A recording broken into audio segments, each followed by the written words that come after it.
আজকে আমরা শিখবো ঝটপট মাওয়া তৈরি। এখানে আমরা 1.5 কাপ মানে 1.5 কাপের মতো নিলাম পাউডার মিল্ক। ডিপ্লোমা গুঁড়া দুধটা সবচেয়ে বেস্ট, দিব পিওর ঘি।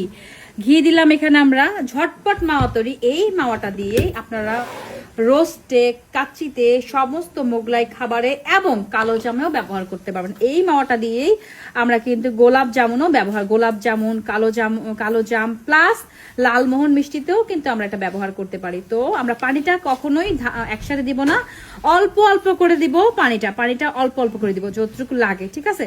অল্প অল্প করে দিব। আর এখানে আমাদের ঘি যাবে। এই ঝটপট মাওয়া তৈরি, এটা দিয়ে আমরা হচ্ছে বিভিন্ন ধরনের লাড্ডু হয় না, যে মাওয়া মানে মাওয়ার লাড্ডু বা ডিফারেন্ট টাইপের লাড্ডু যদি আপনি বানাতে চান, তাহলে যেটা করবেন, পানি লাগবে।